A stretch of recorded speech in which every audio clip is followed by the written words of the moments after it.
Bem, bom dia a todos. Estamos aqui com a turma de Introdução à Odontologia, S1 Manhã do Parque, né? E hoje a gente conversa um pouquinho sobre doenças ocupacionais que podem acometer o cirurgião dentista, certo? Vocês devem estar vendo aí uma tela de um material, de um caso, né?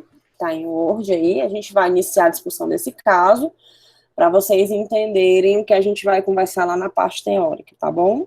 Eu não consigo ver o chat, tá? Gil, se você puder me ajudar ou alguém, eu agradeço. E aí, se vocês quiserem falar, fiquem à vontade, liberem aí o áudio. Professora, tá dando para ver direito. Oi? Tá dando para ver, sim. Ah, joia. Perfeito, obrigada. Vamos lá. Qualquer coisa, vocês liberam aí o áudio. Gente, então a gente conversa hoje sobre doenças que acometem o cirurgião dentista devido à sua prática. A gente vai conhecer o Dr. Paulo, que é um dentista que trabalha em uma unidade de saúde, ele é um dentista do serviço público e do serviço privado de uma grande metrópole de Fortaleza. Ele faz parte de uma parcela de profissionais considerável de dentistas no Brasil, certo? E aí a rotina do Dr. Paulo é bastante intensa, porque ele tem que acabar fazendo as suas atividades regulares lá na unidade e vai para o seu consultório ao finalizar. E aí ele tem dificuldades em relação ao trânsito, que ele é bastante caótico, né? Na universidade ele teve poucas informações a respeito de como é que ele pode atuar de forma que ele não adoeça, né? Ele sabe que as informações a respeito de adoecimento, de ergonomia, por exemplo, e biossegurança se atualizaram, mas ele tem uma certa dificuldade em acompanhar os tempos. Essa aí poderia ser a unidade que o Dr. Paulo trabalha, ok? E aí ele está em atendimento da paciente Maria, que foi a unidade procurar atendimento odontológico. O que acontece, gente, é que o Dr. Paulo tem sentido perturbações auditivas frequentes, tá? E sofre bastante com o ar-condicionado, porque por vezes, como ele está sem manutenção, ou ele está muito quente ou ele está muito frio. Na unidade que ele trabalha, as paredes estão sempre infiltradas. E ele acha que esse é um dos motivos porque ele está sempre doente. As pontas ativas, ou seja, as canetas, né, que ele trabalha, elas estão sempre desreguladas. E isso fica balançando na sua mão, agravando a sua tendinite. Nesse consultório da unidade, não há aventais de chumbo que ele utiliza, que ele deveria utilizar, né, na verdade. Não existe um anteparo, né, para que ele possa se proteger, e não existe avental de chumbo para os pacientes. E ele precisa, muitas vezes, direcionar o feixe de raio-x para o local que ele precisa radiografar. Além disso, gente, o Dr. Paulo tem relatado que ele tem tido fadiga visual com frequência, porque a sua atividade, né, tem exigido cada vez mais da sua visão, uma vez que o refletor está quebrado, certo? Ele atende sem máscara, muitas vezes, né, e acaba aspirando os resíduos dos materiais que utiliza no consultório, agravando seus problemas respiratórios. O material de limpeza é guardado dentro do ambiente clínico e, por vezes, é verificado vazamentos. Percebe que, com o tempo, ele está perdendo o seu olfato, porque o cheiro do consultório é muito intenso, né? A gente tem alguns materiais que causam um odor específico. O mercúrio ainda é utilizado na unidade e é manipulado manualmente, certo? Ele é manipulado. E aí ele comenta que tem sentido tonturas, enjoos, perda de paladar, além de muita enxaqueca nas últimas semanas. Os pacientes atendidos costumam ter problemas de saúde mais graves, como hepatite e HIV. Ele diz que não se importa em atender pacientes gripados com herpes ou conjuntivite, além das crianças que frequentemente aparecem no consultório com piolhos e escabiose, ou seja, a vida do Dr. Paulo não está fácil.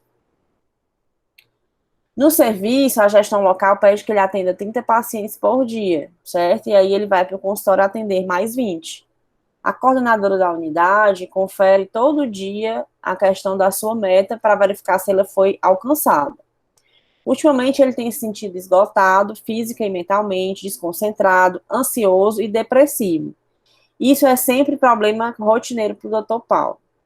Sempre que pode, ele dá 3 plantões noturnos por semana, o que agrava ainda mais o seu cansaço. Mês passado, extraiu equivocadamente um dente permanente do paciente e prescreveu doses muito altas de uma medicação após o procedimento cirúrgico. Ele reclama muito que as auxiliares marcam procedimentos de especialidades distintas no mesmo turno de atendimento. Relata dor muscular nos braços, ombro e região cervical todos os dias. E a automedicação de Dr. Paulo é frequente. Diz que buscará um especialista nas férias, em janeiro de 2021. Os pacientes os deixam muito estressados, certo? Principalmente na unidade de saúde, que não conta com uma sala de espera para os mesmos. O consultório da unidade, onde o Dr. Paulo trabalha, foi construído em uma área improvisada, onde os padrões estruturais não foram respeitados. Dessa forma, a área total é pequena e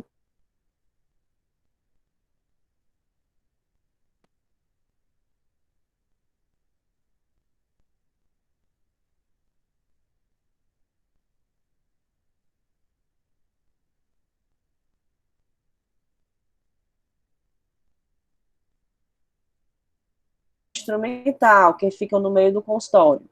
Os equipamentos não funcionam bem e a sala... Professora, a senhora pode repetir porque teve uma hora que travou. Ah, sim. Obrigada. Então, a gente parou aonde? Vocês escutaram até aonde? O consultório, onde foi construído. Isso. Pronto, o consultório da unidade, onde o Dr. Paulo trabalha, foi construído em uma área improvisada, onde os padrões estruturais não foram respeitados. Desta forma, a área total é pequena, impedindo a movimentação correta da equipe. A encanação e fiação elétrica estão à mostra, além do local ser pouco iluminado e não ter arranjo das lâmpadas adequado. Quedas, choques elétricos e pequenos incêndios são rotina. Não há local para armazenamento de material instrumental, que ficam no meio do consultório. Os equipamentos não funcionam bem e a sala conta com rachaduras, onde é possível a entrada de animais peçonhentos como escorpiões, muito comuns na região. Na semana passada, a auxiliar foi picada por uma cobra e esteve internada vários dias. E aqui, só para demonstrar, doutor Paulo em atendimento, né, com a sua auxiliar que trabalha em pé, enquanto instrumenta aí os procedimentos realizados por doutor Paulo. Professora, a gente não tá vendo no slide, a tela. Não? Eu tô vendo sim. Tá? Tô. Meu sumiu. É só Deve ser que tu não tá na opção do nome dela. Porque tem 2 nomes dela. quando a gente apresenta, pessoal, ficam 2 nomes, certo? E aí vocês têm que estar na minha pessoa apresentação. Senão, realmente, vocês não veem.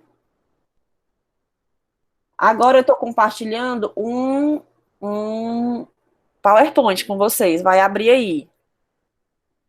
Ok? Deu certo agora, eu tava olhando outro.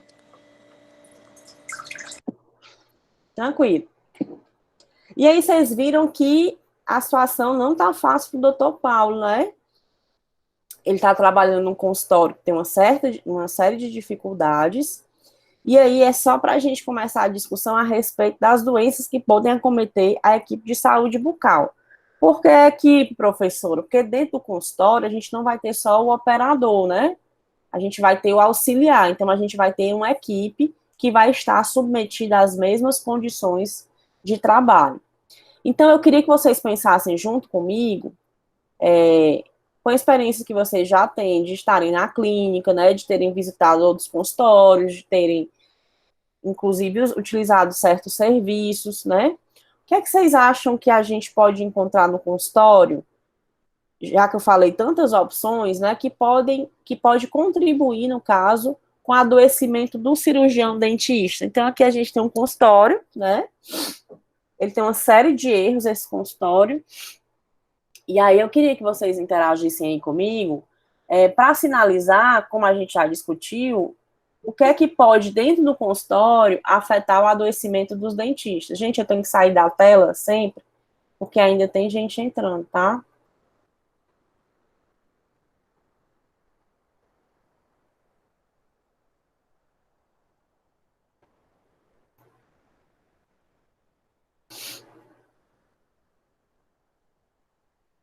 Então, como a gente viu do Dr. Paulo, né? O que é que será que pode... O contato com o paciente é um dos motivos para o adoecimento dessas pessoas, desses profissionais? Vocês estão vendo isso, né? Vivendo um momento histórico extremamente relevante em relação a muitas mudanças, por exemplo, de biossegurança, né? Mudanças não, digamos, adequações, porque a biossegurança era algo da rotina do dentista, né? Então, o contato com o paciente é uma das condições que favorece o adoecimento da equipe. O que mais? Eu dei tantas opções. Vamos comentar aí o que é que vocês acham que pode fazer a equipe adoecer?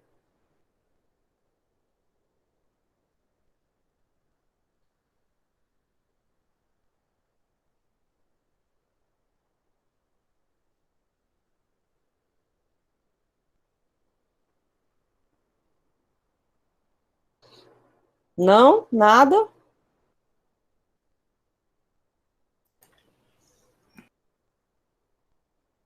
Será que os materiais odontológicos, eles podem causar algum tipo de adoecimento? Professora, Pode falar. o caso que você falou da caneta, né? Que tá, Hum, a caneta que você falou sim, no pode falar. dentista, que tá Sim. causando tendinite, é? E isso, como ela não está com a manutenção em dia, né, ela fica trepidando, ela fica balançando. E Pronto, aí, pode exatamente, continuar. pode dizer. Aí tem esse caso da caneta, tem o ar-condicionado que não fez manutenção, tá toda hora oscilando, ou tá muito quente ou tá muito gelado, Certo? e pode causar ou não alguma coisa no cirurgião dentista, na sua equipe. E não sei dizer, mas alguém falou aqui no chat, ergonomia. Certo, joia. Muito bem. E aí eu queria que a gente pensasse nos órgãos dos sentidos, certo? E aí vamos pensar na visão. Será que existe alguma condição que pode afetar a visão do dentista? Sim, por se tratar de um consultório odontológico, tem todo um padrão que deve ser seguido de iluminação. Exatamente. A questão da iluminação, a gente trabalha numa cavidade pequena e escura, né? O que exige bastante da nossa acuidade visual. Então, a longo prazo, a tendência é que a gente precise usar óculos, né, de grau. Então, a visão, por vezes, é afetada sim. E a audição, vocês acham que é afetada no consultório? E pelo que exatamente? Pelo ruído dos equipamentos. Passo dias Exatamente. Então, os equipamentos, aí a gente tem um grande exemplo do compressor, o próprio sugador, as canetas, né, as pontos ativos que a gente utiliza. Então, a gente tem uma série de, como a gente chama de periféricos, que são extremamente barulhentos. Então, se a gente tem uma rotina, imagine que a gente vai trabalhar pelo menos 25 anos, em média, né, mais de 8, 10, 14 horas por dia, a gente vai ter aí um trauma que é acumulado ao longo do tempo, né, e favorece o nosso adoecimento, certo? Então, a questão da audição é algo bastante crítico também para o profissional. E aí vamos pensar em paladar, né? Vamos pensar junto paladar e olfato. Será que existe alguma condição que pode afetar o paladar e o olfato do dentista no consultório?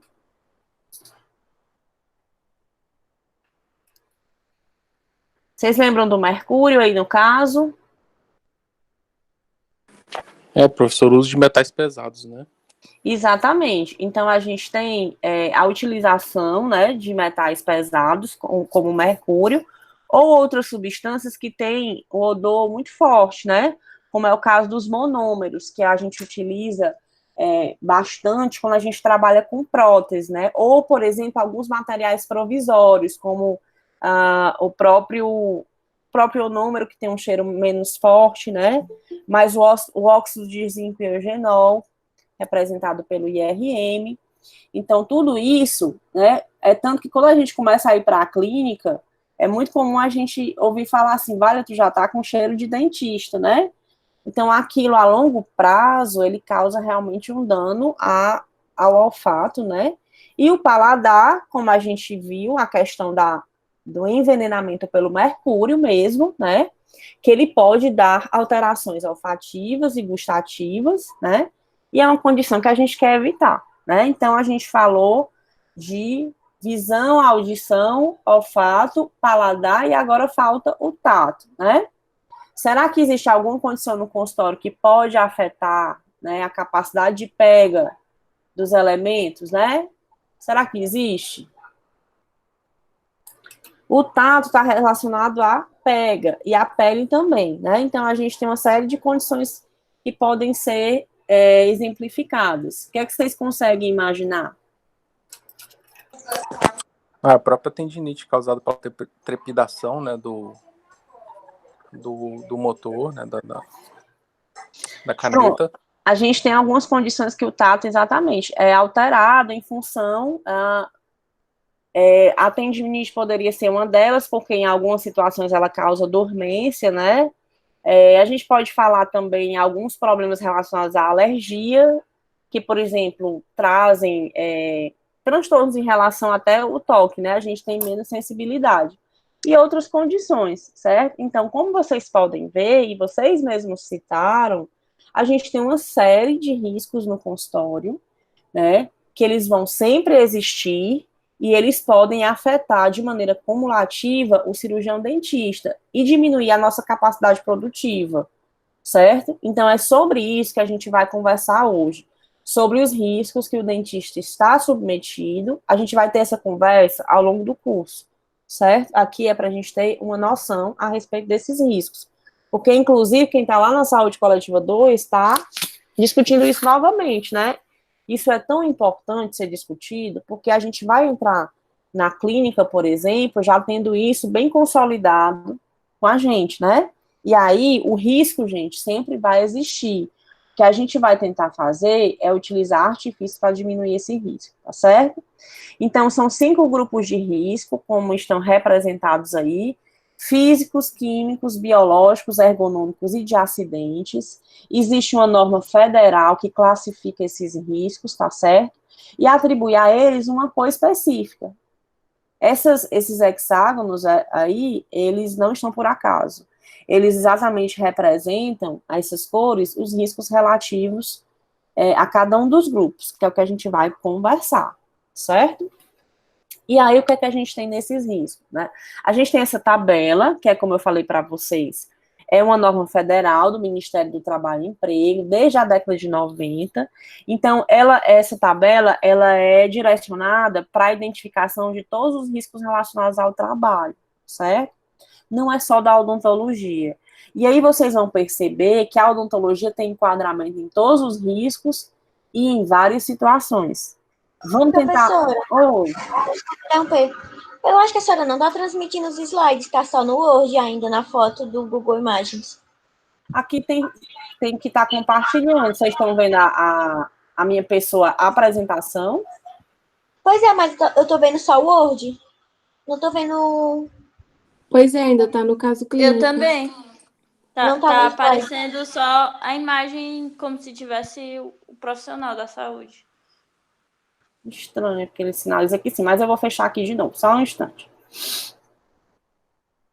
Eu acho que foi na hora que a opção que a senhora colocou para transmitir só uma aba. Pode ter sido isso. Mas aqui ele diz, que está transmitindo essa aqui. Aí se eu quiser parar, é que eu paro. Mas enfim, vamos ver agora.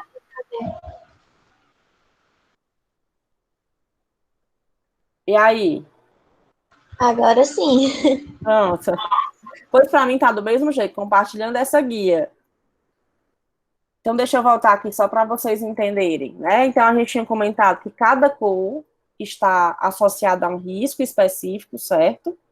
E aí existe essa norma federal que traz essa tabela, que eu espero que vocês estejam vendo, com as cores específicas, tá? E aí, para vocês terem uma ideia, nessa tabela que é para todos os tipos de trabalho, a odontologia está em muitas situações. E aí eu queria ver com vocês, a partir do destaque que a gente fez do Dr. Paulo, se a gente consegue identificar esses exemplos de risco de cada grupo, certo? Então, vamos olhar aqui o grupo 1, representado pela cor verde, está relacionado aos riscos de natureza física, certo? E aí, nessa norma, diz que os ruídos são problemas que afetam o trabalhador. O ruído, vocês já me disseram, né? Que está lá sinalizado como os equipamentos. O frio ou o calor, também vocês já me disseram, está sinalizado pelo ar-condicionado que está sem manutenção. E aí, as vibrações, vocês já me sinalizaram, estão representadas pela trepidação das canetas. A gente tem uma série de outros equipamentos que também podem vibrar no consultório, tá? E aí eu vou trazer os exemplos mais clássicos. Em relação à umidade, vocês se lembram lá no caso do Dr. Paulo? Qual era a situação que causava adoecimento? Sim, as paredes tinham infiltrações. Joia, muito bem. Então, as paredes com infiltrações, elas exatamente traziam um risco relacionado à umidade. No consultório, a gente tinha um problema em relação à radiação ionizante, que era exatamente o profissional ter que direcionar o cabeçote do raio-x, né, para fazer a tomada radiográfica. Radiações ionizantes são representadas pelo raio-x. Radiações não ionizantes são representadas por outras luzes que a gente usa no consultório, como, por exemplo, o fotopolimerizador, que é aquele periférico que a gente usa para promover a cura, né, ou seja, a presa de materiais odontológicos, que vocês já devem ter visto, tá? Então, aí, minha gente, durmam com esse barulho, né? A gente tem aí todos os riscos enquadrados para o cirurgião dentista só na natureza física, né? É muita coisa, minha gente. E aí, nos riscos químicos, representados pela cor vermelha, aí eu vou exemplificar de uma maneira genérica. Nós temos gases, neblinas, poeiras, vapores, tudo isso aqui dentro do consultório representado pela infinidade de materiais odontológicos que a gente tem, né? E aí a gente tem que ter cuidado exatamente para que esses materiais não fiquem no ar. Por exemplo, quando a gente vai fazer uma moldagem, a gente tem determinados pós que não é interessante que a gente fique balançando isso, porque ele vai fazer neblinas, né? A diferença de neblinas, poeiras e gases, vapores e fumos é exatamente qual é a partícula que está no ar. Se a gente tem partículas sólidas ou partículas líquidas, isso aí não é importante para a gente, mas é só para a gente ter a ideia de que uma série de dispersantes, mesmo que a gente não veja, estão lá no ambiente, certo? E além disso, também a questão dos gases é importante a gente citar, porque a gente usa muitas vezes a sedação consciente, que é o óxido nitroso, né, ou o gás hilariante, que nos auxilia, por exemplo, no caso de manter, a necessidade de manter a tranquilidade do paciente naquele momento do procedimento, certo? Quanto aos riscos químicos, quanto aos riscos biológicos, desculpa, que são sinalizados pela cor marrom, o que é que a gente tem aqui? Esses riscos são oriundos do contato com o paciente. E aí vocês lembram das situações lá que tinham no caso do Dr. Paulo, em relação a doenças infecto-contagiosas que ele frequentemente atendia? Sim, que ele atendia pacientes com herpes, com piolho, com várias condições de pacientes que ele atendia, assim. Joia, exatamente. Então, o contato com o paciente, ele traz essa potencialização desse risco, né? Porque as pessoas, frequentemente, elas carregam consigo doenças virais, né? Bacterianas. Então, sempre que a gente perceber que o paciente está numa condição de gripe, né? Agora ainda mais, a gente tem essa consciência. Mas o paciente está com gripe, conjuntivite, herpes, né? É interessante que a gente postergue o atendimento desse paciente, exatamente para que a equipe não se contamine, né? Já que a gente está numa relação ali muito próxima do paciente. Em relação aos riscos ergonômicos, a gente pode citar, no caso do Dr. Paulo, uma série de condições que são claramente identificadas aqui nesse grupo, que é representado pela cor amarela. A gente tem situações de estresse, né, relacionada, por exemplo, ao contato com os pacientes. Imagine na unidade de saúde não ter uma recepção para o Dr. Paulo, as pessoas ficarem batendo todo o tempo na porta, né, não terem uma boa relação com esses pacientes, cheios de expectativas, né. E aí, no caso do Dr. Paulo, ele tem a imposição de ritmos excessivos também, Vocês lembram que ele sai da unidade, atende 20, depois atende 30, depois atende 20, né? Então, tem uma série de condições que a gente pode citar aqui também. Por exemplo, trabalho em turno e noturno. A fisiologia humana, gente, ela é muito mais compatível com o trabalho diurno, certo? A gente tem uma série de hormônios, né, que vão durante o dia e se estabelecerem no sentido que a gente acorde e no sentido que a gente durma em determinados horários. Quando a gente trabalha em plantões noturnos, é normal que haja aí um desequilíbrio entre essa fisiologia. Então, vocês viram que o Dr. Paulo é uma pessoa que não dorme, né? Ele tá para lá e para cá, no ritmo excessivo, e trabalhando, inclusive, em plantões noturnos, quando ele pode. Então, a gente tem aí alguns exemplos, né, do que iriam compor aqui os riscos de natureza ergonômica. Então, a ergonomia está relacionada à postura, né? Os riscos mecânicos ou de acidentes são representados pelo grupo azul, certo? Vocês podem identificar também esses riscos como chamados de mecânicos. Cuidado para não trocar riscos físicos com riscos ergonômicos. São duas coisas distintas. Os físicos não dizem respeito à postura, os ergonômicos sim, né? Então, cuidado para não trocar. Em relação a riscos de acidentes, aí a gente pode citar situações relacionadas a arranjo físico, iluminação, problemas relacionados a incêndio, né? Animais peçonhentos. Vocês lembram de ouvir alguma coisa relacionada a isso no caso? Sim, que a auxiliar dele foi picada por uma cobra, né? Exatamente. Sei. E aí, pode falar. Não, acho engraçado, só uma cobra dentro do consultório. Vocês nunca vão esquecer disso. Agora a gente pensa assim, Fortaleza, uma cobra no consultório é uma coisa difícil, né? Mas se eu estiver falando num consultório numa região mais afastada, por exemplo, né, uma região amazônica, né, mesmo no interior do Ceará, pode acontecer, né? Então é só para vocês perceberem que existe esse enquadramento também dentro dessa norma, tá? Então, o arranjo físico era inadequado, não era isso? A sala não foi feita num puxadinho, né, doutor Paulo? A iluminação não estava adequada e direcionada para a cadeira, também tem isso, né? Então, a gente consegue, lá no que a gente discutiu, transportar para cá os riscos que o doutor Paulo está submetido em relação a acidentes, que são muitos, né? Muito bem. E aí, gente, a gente já discutiu o risco, certo? O risco, ele tem como consequência um adoecimento, certo? E aí, de maneira um pouquinho mais aí na brincadeira, né, em relação ao caso, a gente já conseguiu identificar algumas doenças que o doutor Paulo já tem em função dessa exposição. Então, só para a gente relembrar, o risco é o que a gente está submetido e a doença é a consequência. No terceiro momento da aula, a gente vai discutir sobre os meios para evitar esses riscos, tá certo? Que é como se fosse a quebra dessa cadeia entre o risco e o adoecimento. E aí eu quero saber de vocês, quais seriam as doenças diretamente relacionadas aos riscos que a gente acabou de discutir, certo?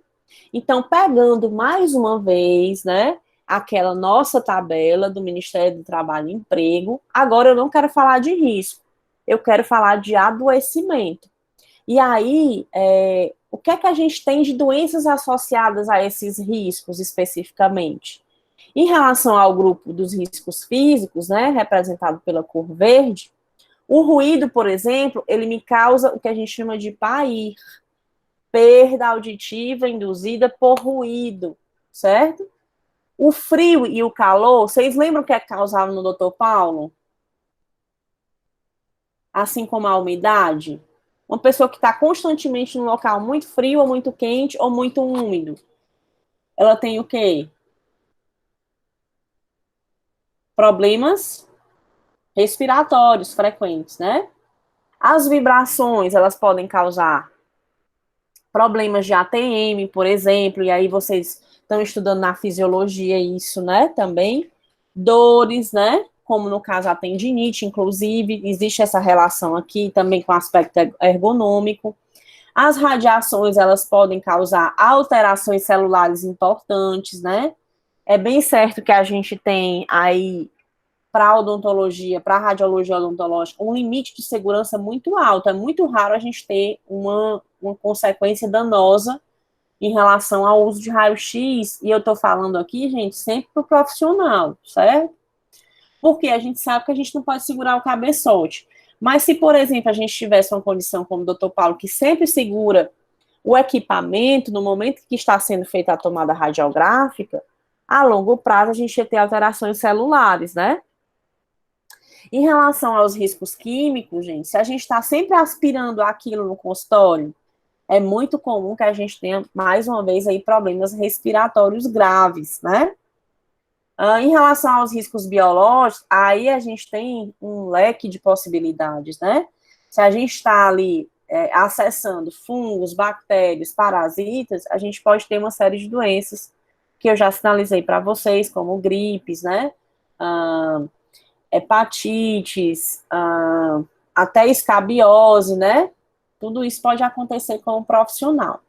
Em relação a riscos ergonômicos, a gente tem normalmente essa aula bem, esse tema um pouquinho discutido em profundidade lá na saúde 2, a gente trabalha com dor, desconforto, postura realmente, né? Como é que a gente deve se portar no ambiente odontológico? O que a gente percebe, gente, é que a gente tem uma série de possibilidades em relação a doenças que estão relacionadas com postura. Então, a gente tem sinalizado, no caso, uma série de dores. Vocês conseguem lembrar onde é que eram essas dores?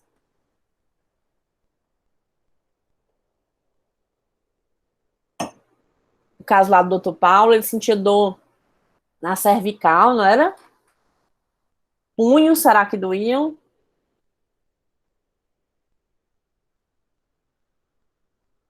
A dor, gente, é algo que acomete frequentemente o cirurgião dentista.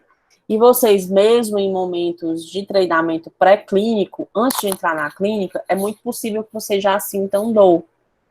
Então, a longo prazo, esse tipo de trabalho monótono e repetitivo que o dentista tem, ele leva ao aumento de peso, muitas vezes, e a dor, né, em locais específicos, como o tronco, né, cervical, ombros, é muito comum.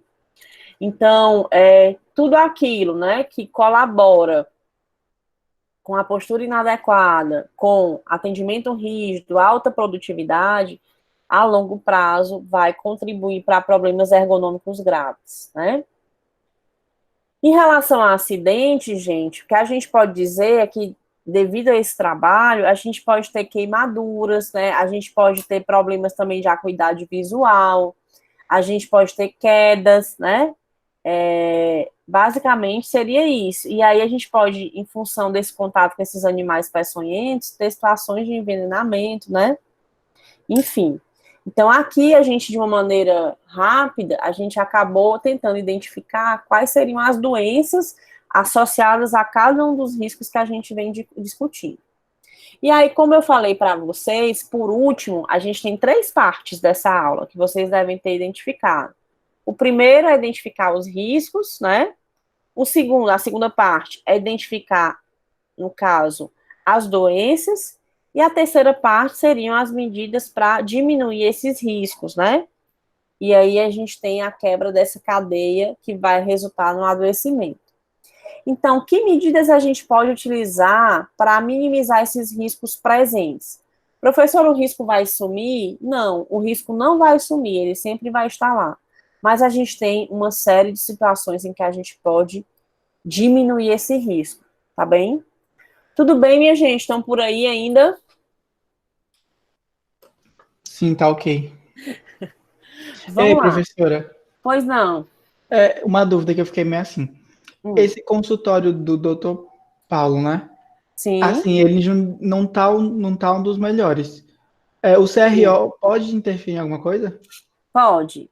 A gente passa por 2 fiscalizações, basicamente. A do conselho e da vigilância sanitária. Uma das coisas que eles vão verificar é exatamente o arranjo físico desse consultório. Ele tem uma metragem mínima, certo?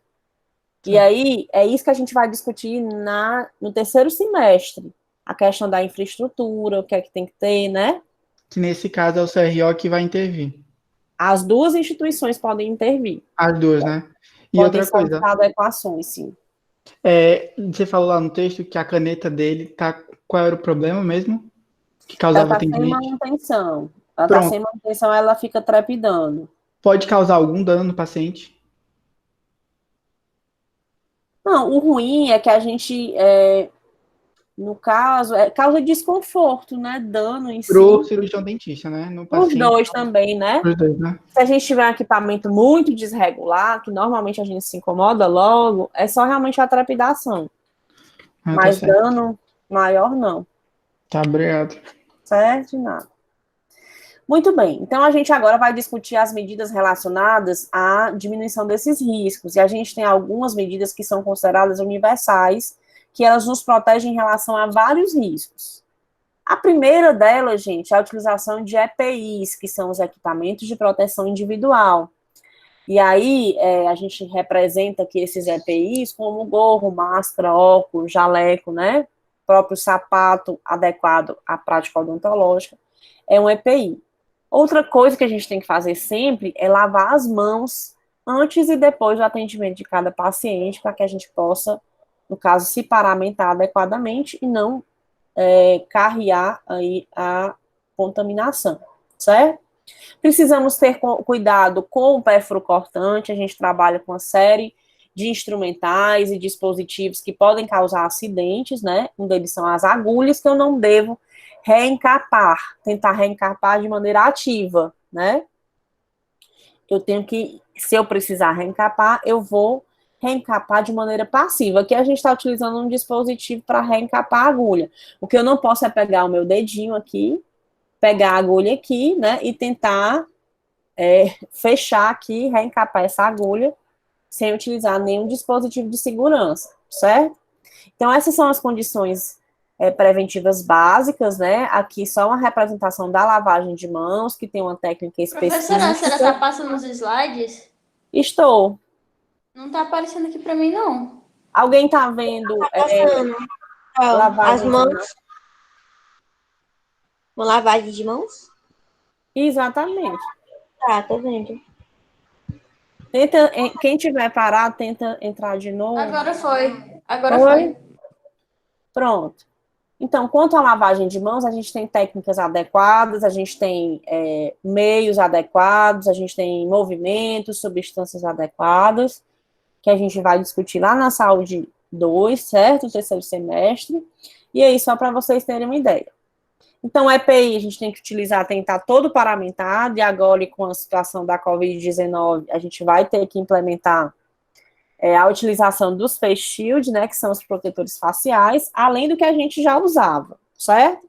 Então, aqui só uma brincadeirinha para representar as barreiras mecânicas, né, que a gente vai colocar nos locais que a gente tem possível toque, a utilização de máscara, álcool 70, luvas, né, de modo que esse profissional está completamente paramentado para iniciar o atendimento desse paciente, tá certo? E aí, ainda assim, a gente pode citar como medidas para diminuir todos os riscos, a transferência dos artigos em bandejas, né? A gente não deve transportar isso nas mãos durante, no caso, a instrumentação, ou, por exemplo, quando a gente finaliza o atendimento e vai fazer o descarte dos resíduos, é importante que a gente tenha esse transporte de maneira cautelosa, inclusive, né? Para que a gente não perfure as pessoas, né? O que está aí na bandeja não caia, né? E também o que a gente está segurando não caia na nossa mão. Então, a gente tem aí também os dispositivos de descarte, que são adequados a cada tipo de material, né? Para representar esses resíduos que são produzidos durante a nossa prática, tá certo? Professor, o que mais eu posso fazer? Além de lavar as mãos, ter cuidado com pérfuro cortantes e utilizar EPIs. As superfícies, gente, são locais que elas propagam a contaminação. Então, a gente precisa ter cuidado com as superfícies, né? Promover a desinfecção daqueles locais que a gente estava no ambiente clínico, certo? entre os pacientes ao final de cada turno. E outra coisa que a gente tem ouvido muito é durante esse momento de atendimento, a gente não ficar tocando os olhos, nariz e boca, né? Porque toda aquela região externa que está ali protegida, ela está contaminada, certo? Eu não devo me alimentar dentro do consultório, fumar, logicamente não, porque a gente tem um ambiente contaminado e se a gente, por exemplo, se alimenta lá, a gente vai aspirar toda aquela contaminação, né? Além de contaminar a comida, certo? Eu não devo utilizar mãos enluvadas para atender telefones, para abrir portas, certo? As mãos enluvadas são sagradas, elas só podem estar entre a boca do paciente e o instrumental que eu estou atendendo naquele paciente.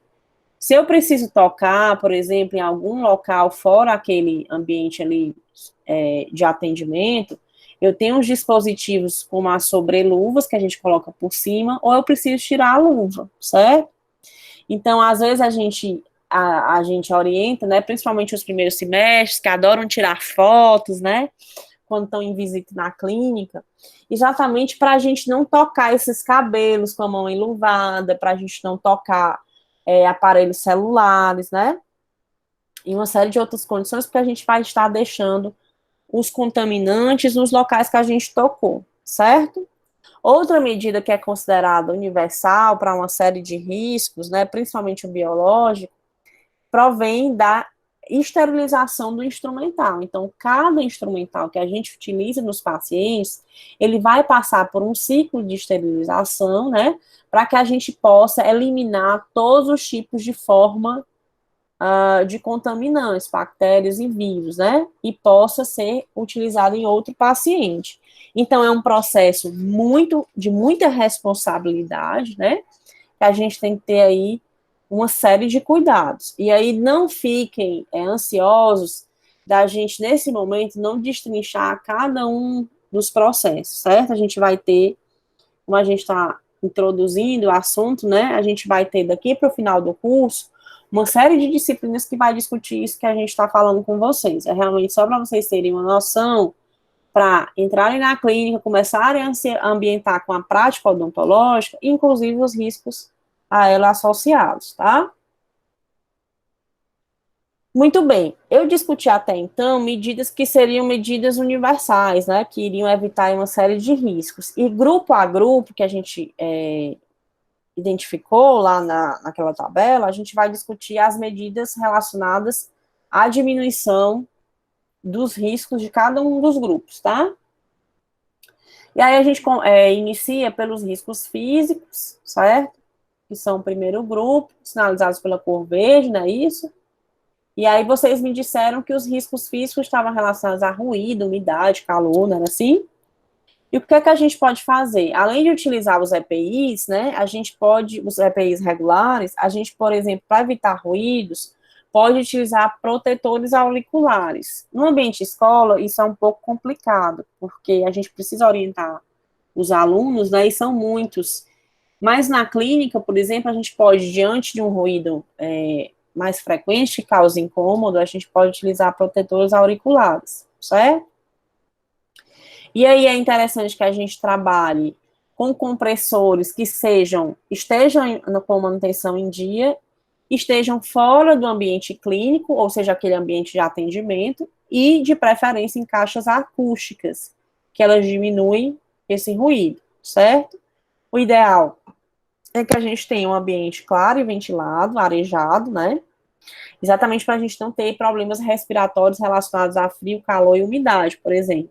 O ar-condicionado em manutenção e um local que a gente tenha janelas que possam ser abertas para entrar, fazer a renovação de ar, né? Então, só para sinalizar para vocês, a utilização de protetores radiculares, né?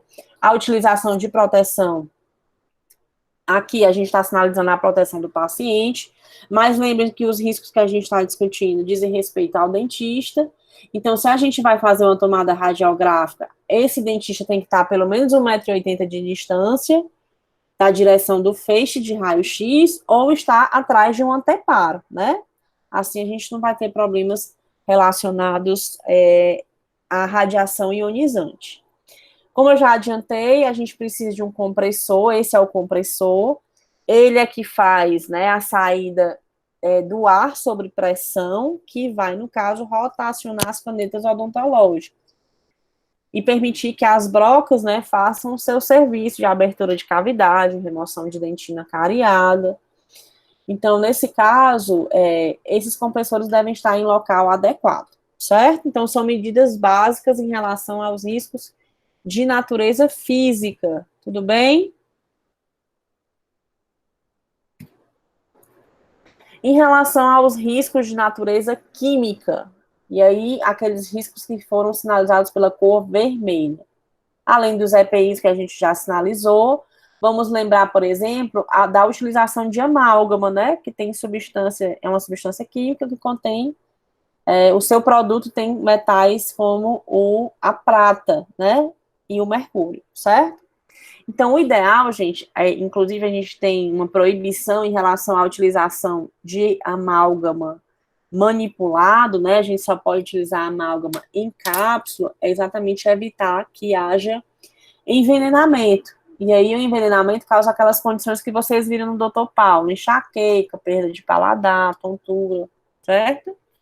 Então, utilizar um amalgamador em cápsulas e acondicionar resíduos de amálgama, assim como ter cuidado com os produtos que a gente manipula, sejam produtos odontológicos, utilizados nos procedimentos, ou seja, por exemplo, substâncias utilizadas à limpeza do espaço, eles têm que ser acondicionados em armários específicos, né, tampados, exatamente para a gente não ter problemas, certo? Então, eventualmente, né, aqui mostrando para vocês, a gente tem cápsulas de amálgama, certo? Antes a gente utilizava o mercúrio vivo, misturado com a limalha de prata, hoje isso não é mais possível, certo? A gente só pode utilizar as cápsulas, a gente inclui aqui nesse amalgamador, tá? E a gente vai manipular aqui por alguns segundos, a gente abre essa cápsula e faz a restauração. Eventualmente, a restauração não utiliza todo o volume da cápsula, a gente precisa descartar. Esse descarte normalmente acontece em recipientes rígidos com uma linha d'água, ou seja, que a água ela seja volumes superiores à quantidade de amálgama que tem lá para que ele não evapore, certo? E tem todo um cuidado em relação a esse descarte. Líquidos de processamento que a gente usa em radiologia, né, reveladores e fixadores, a gente tem que ter cuidado com a guarda desse resíduo, certo? A gente utilizou e precisa descartar. Então, a gente tem toda uma orientação em relação à guarda desse material para que uma equipe especializada venha, no caso, resgatá-lo, né? Em relação a eventuais produtos químicos que a gente utiliza, eles devem ser rotulados, a gente não deve deixar eles próximos à fonte de calor, por exemplo, a autoclave. A autoclave é o equipamento que a gente coloca o instrumental para esterilizar. Então, como a gente tem várias substâncias químicas em vários líquidos que a gente utiliza na clínica odontológica, a gente tem que ter cuidado com essas substâncias para elas não evaporarem, certo?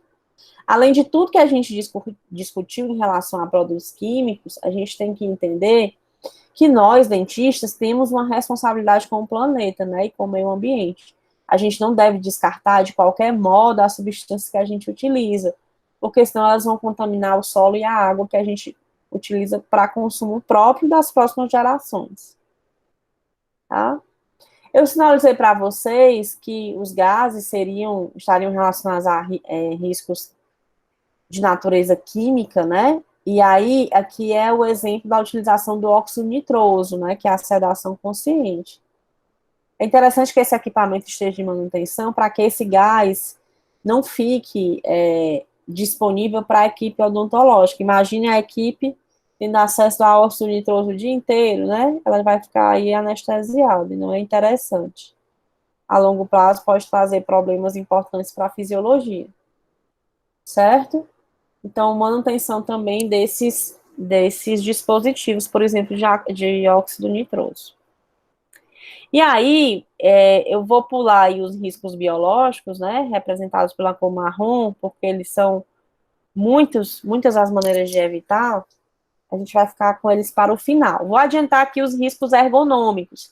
E aí eu sinalizei para vocês que os riscos ergonômicos estão relacionados à postura, né? O que é que a gente pode fazer para evitar problemas posturais? Primeiro, ter um ambiente de trabalho organizado, né? E estruturalmente adequado. É interessante que a gente faça o planejamento do atendimento por essa equipe, de preferência, alternando as especialidades que a gente vai trabalhar. E aí era uma raiva que o doutor Paulo tinha, né? Porque a auxiliar normalmente marcava procedimentos distintos no mesmo turno. Isso é o ideal. Por quê, professora? Porque a gente vai ter aí a utilização de musculatura distinta para cada determinado tipo de trabalho, né? Se a gente tem especialidades, a mesma especialidade, por exemplo, o trabalho diário de 8 horas, a gente praticamente só utilizou a mesma musculatura.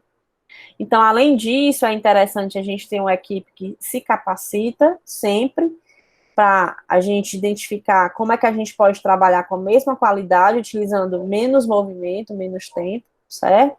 E incluir algo extremamente importante, que é a atividade física diária na nossa rotina. Exercícios laborais entre os atendimentos, entre os turnos, são extremamente bem-vindos. E uma coisa não elimina a outra, né? Em relação à atividade física. É super importante para a equipe evitar os riscos, né? Então, como a gente já comentou, dores, né, são frequentes nesse dentista e é super importante a gente atuar de forma a melhorar a postura. E aí, gente, a gente aprende desde a faculdade, né? Às vezes o professor está ali na frente, olha, a postura está bem legal, adequada ao paciente. Basta o professor sair, né? A gente tem algumas situações em que existe um equívoco em relação a, no caso, o seu direcionamento em relação ao paciente. Então, a postura ereta, simétrica, eu espero que vocês estejam vendo, tem uma mulher sentada no mocho, né, com rodízios aqui, uma profissional, ela está pousando o olhar sobre a boca do paciente, né, ela tem uma elevação de até 25 graus da cabeça em relação ao tronco, dos braços em relação ao campo de trabalho, então a gente está numa postura relaxada, que em teoria a gente tem que evitar a compressão de musculatura de forma desnecessária. Então, postura eletrosimétrica e a realização de atividades físicas regulares são medidas, além do exercício laboral que a gente pode utilizar para que a gente tenha, a longo prazo, menos problemas relacionados à postura, certo? Além disso, pessoal, a gente precisa dormir, certo? Tem gente que acha que não, mas a gente tem que dormir. O sono, ele é reparador, né?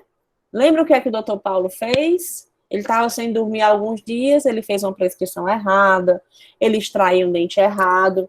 E isso, pessoal, não é novela, acontece na vida real, certo? Infelizmente. E muitas vezes esses atos intempestivos e irresponsáveis, né, são devido à privação de sono.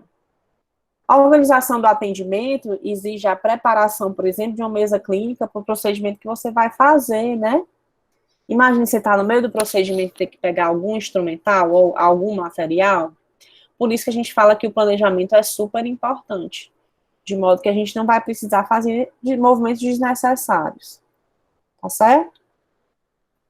Em relação a acidentes, vocês devem lembrar lá que existia muito a questão da estrutura física inadequada.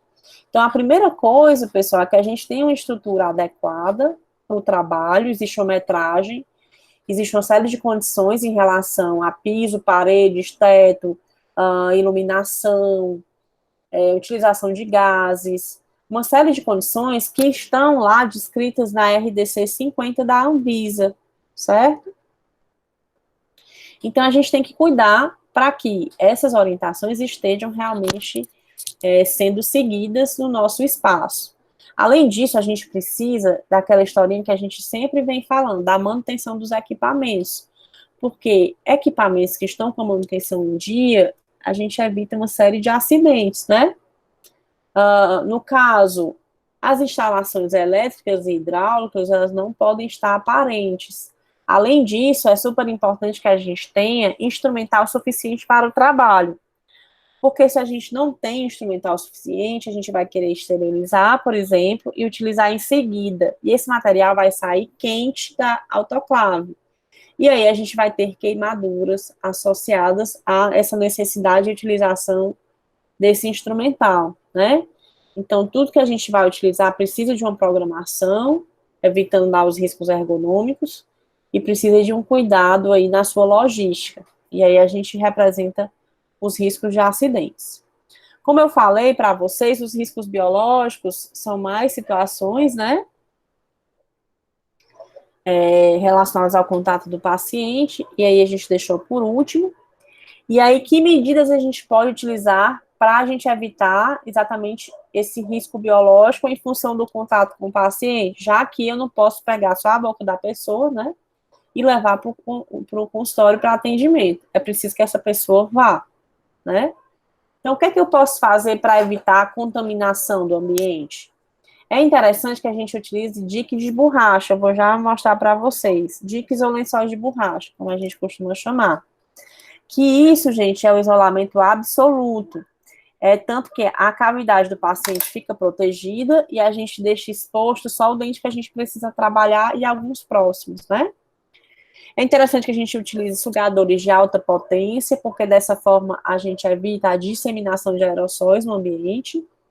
A gente tem a seringa tríplice, que vocês devem ter verificado nos equipos, que a gente tem nela a saída de água, ar, e quando as duas são acionadas juntas, a gente tem a forma spray. A gente deve evitar essa forma exatamente por causa dos aerossóis, né?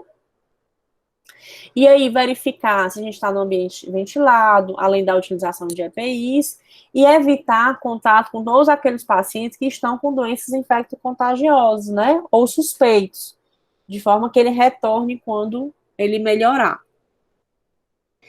Então, cuidado realmente com o que a gente acabou de falar, tá certo? Além de uma boa anamnese prévia, isso é fator fundamental.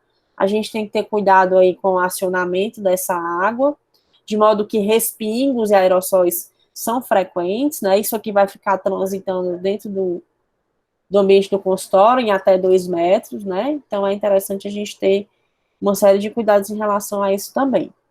Os EPIs que a gente tinha sinalizado para vocês, máscara, gorro, luvas, óculos e jaleco, devem ser utilizados sempre para todo atendimento. O doutor Paulo tinha um péssimo hábito de não usar sempre esses EPIs, né? Os jalecos de vocês, pessoal, não devem ser utilizados em ambientes que não sejam de trabalho laboratorial ou clínico, né? Então, ainda bem que a gente já avançou muito em relação a isso. Mas, por exemplo, nos anos 2000, que eu entrei na graduação, a gente transitava ali pelo PC, né, pelo Rodolfo Teófilo, onde a faculdade e aí muitas pessoas iam almoçar de jaleco, né? Imagine que aquele jaleco, ele passou por um ambiente extremamente contaminado, né? E está sendo aí veículo de contaminação em todo o ambiente que a pessoa vá. Então, saiu da clínica, saiu do laboratório, tira o jaleco, não sacode esse jaleco. Não é interessante a gente estar com o jaleco, por exemplo, lá na sala de aula, dentro desse jaleco, porque está com frio. A função do jaleco não é essa. Traga o seu casaquinho, tá certo? Que de forma que você não vai ficar se contaminando também. E nem contaminando outras pessoas que vão passar por ali, né? Ainda bem que a odontologia é bem consciente em relação a isso, né? A gente já caminhou muito. Mas algumas profissões ainda têm esse ato de passear de jaleco, que não é interessante. Outra medida interessante, pessoal, em relação à diminuição dos riscos, é a imunização básica, que é orientada para os profissionais de saúde. E aí é bem interessante que vocês já peguem as carteiras de vocês, né, de vacinação, identifiquem pelo menos essas vacinas realizadas contra a hepatite B, influenza, que é anual, a tríplice e a dupla, tá? Porque aí a gente vai evitar uma série de doenças quando a gente tiver mais contato com o paciente, certo? Em relação a fluidos orgânicos, o que é que a gente tem que ter cuidado, né, para a gente evitar esse contato? Primeiro, ter calma e atenção na realização de procedimentos. Muitas vezes, os alunos estão agoniados, ansiosos. Isso favorece acidentes, né? Não utilizar os dedos como anteparo para os procedimentos, por exemplo, durante a utilização de agulhas ou outros instrumentais, porque é bem comum a gente se perfurar, né? A gente tem que ter os coletores específicos para o descarte dos perfuro-cortantes, exatamente para que nem nós da equipe e nem para quem faz o recolhimento dos resíduos se acidente. A gente precisa de um plano de gerenciamento de resíduos, que é exatamente o documento que vai orientar todo o manejo em relação àquele resíduo. Quando eu falo de resíduo, gente, eu estou falando de gases, eu estou falando de excessos de materiais, eu estou falando de substâncias que a gente utilizou durante o atendimento do paciente e a gente precisa dar um destino, certo? Então, não reencapar as agulhas, né? O reencape, quando necessário, ele é passivo, deixa a capinha lá e faz esse movimento, ou utiliza um dispositivo, né, como eu já tinha mostrado para vocês. O descarte de resíduos não pode ser de qualquer jeito, e não pode ser um descarte para as empresas regulares do município de recolhimento de lixo, né, a gente precisa de uma empresa especializada para isso, tá? A gente tem recipientes específicos, não pode ser de qualquer forma, né? A gente tem aqui o Descarpac, que é uma caixa de papelão rígido, que a gente utiliza até 2/3, para colocar, por exemplo, aqui as agulhas que a gente utilizou, né? E uma série de outros materiais perfuro-cortantes, certo? A professora Adriana deixou um recado para vocês, ela sempre deixa aí. E é isso, tá, gente? Alguma dúvida em relação ao que a gente conversou? Só lembrando, passamos pelos riscos, conversamos sobre as doenças, que são consequências dos riscos, e finalizamos aí com a discussão sobre as medidas preventivas. Esse material para estudo está no manual da Anvisa, acredito que a professora Adriana já tenha incluído isso para vocês lá, disponibilizado, para que vocês possam estudar para as nossas avaliações, certo? O que é que vocês podem dar de recomendação para o doutor Paulo? Me deem 5 recomendações para ele. Doutor Paulo, melhore.